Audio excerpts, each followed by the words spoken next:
Hello students, I am Professor Gaikwad, Department of Information Technology, KKR Institute of Engineering Education and Research. Today we will see one more new topic from the subject Computer Graphics. Our today's topic is Hilbert curve. Before starting the session, we have to see outcome of today's session. In today's session, we are having two outcomes. At the end of lecture, you will be able to explain basic elements to draw Hilbert curve. Also, you will be able to draw Hilbert curve for given grid size. Now we will start our discussion with background and introduction point. Hilbert curve is introduced by German mathematician whose name is David Hilbert. He introduced this curve in the year 1891. Hilbert curve is a continuous space filling curve. It has very important characteristic which is called as a self-similar structure. If you are going to zoom higher order curve, then you will get self-similar structure.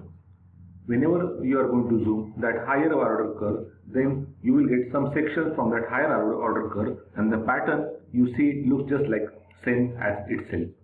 Now in the Hilbert curve we have to see examples, then we will get good idea of Hilbert curve. This is the example of Hilbert curve, and if you are observing in the Hilbert curve, the line is there, the red color lines are there, and all those lines are joining center points of many sections. Now this is the example of Hilbert curve, but we have to study how to draw a Hilbert curve. For drawing the Hilbert curve, first of all we will take simple grid. For drawing a simple Hilbert curve, we will take grid of size 2 by 2. While drawing Hilbert curve, we have to take care of many points.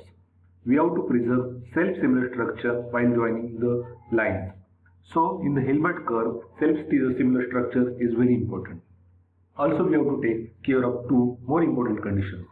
First condition is that whenever we are going to join the line, then line should pass through the center of each square of the board, and it should pass only once. Another important condition is that line is not allowed to cross over itself. It means that we have to join center point of all sections without crossing. So recommendation is that we have to start our process from the top left side corner, and we have to end our process at top right side corner. So direction of drawing will be there.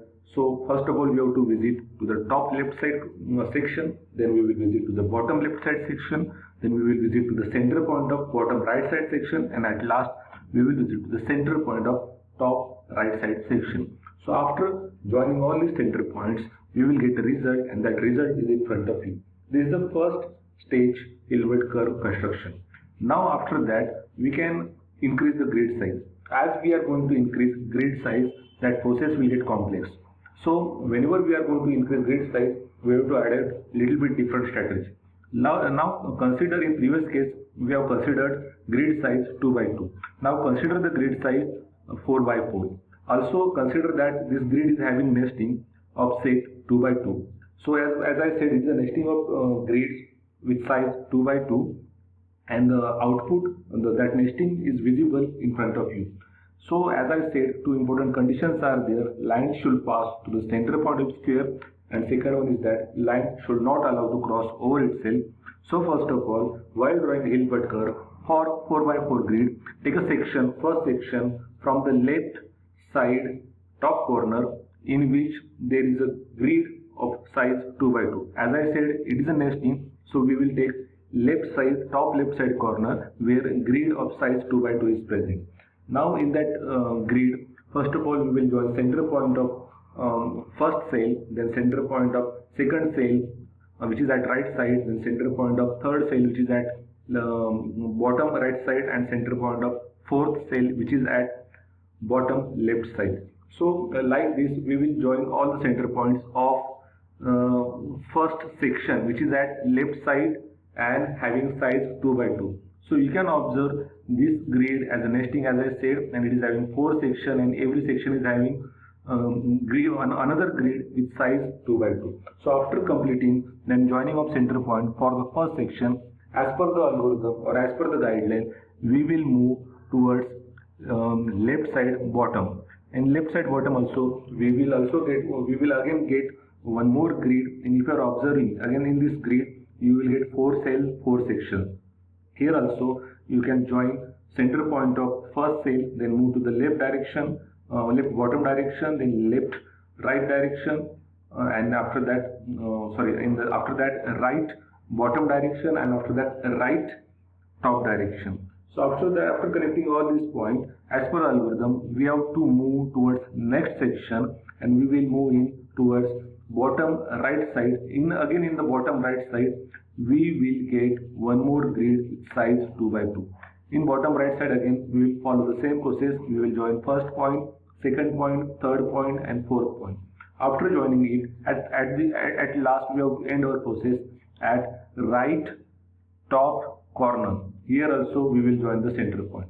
So if you are going to check this process carefully, then we have started from left side grid having size 2 by 2. Then we transferred our control to the left bottom side grid with size 2 by 2. Then we move towards next direction, that is bottom right side grid with size 2 by 2, and at last we have ended our process at top right side grid with size 2 by 2. And every time whenever we are going to visit that particular grid section, we have joined the center point of all those cells present under the grid. So this is a Hilbert curve generation for the size 4 by 4. As we are going to increase dimension or the size of a grid, the process will get complex, or it will be very difficult. It is very difficult to draw Hilbert curve for higher dimension grid. So here here it is a final output for the size 4 by 4 grid. Now some examples are also there. Here you can observe. Here it is a simple grid for size 2 by 2. This grid is for size 4 by 4. As we are going to increase dimension of a grid, size of a grid, we will get more complex structure. At the end, you can observe this in the last image, or in this last part, that structure is very complex, and ultimately we can also claim that the structure is very complex because grid size is at a higher level. So whenever we are going to form a Hilbert curve for smaller grid, process is simple, but whenever we are going to form Hilbert curve for a grid having big size, then that process will be complex. So these are the examples of Hilbert curve for different grid size. Now at the end we will see summary of this particular section. First thing is that Hilbert curve is a continuous space filling curve. Second thing is that it is having self-similar structure. Self-similar structure is very important characteristic of Hilbert curve. And again, that while constructing a Hilbert curve, you have to follow two more important conditions. First condition is that line will pass through center point of all square, but that visiting will be only once. And at last, while drawing a Hilbert curve, it is not allowed that line for the line, it is not allowed to cross over itself. So crossing is not allowed. Repetition of visiting is not allowed. These are two important conditions for Hilbert curve. And one more important and last important thing is that as it comes under the fractal category, we have to preserve self-similar characteristics of that drawing. So this is all about today's session. For today's session, I have used some resources. Here the list of these resources is present, and at last I will say watch this video carefully. Thank you.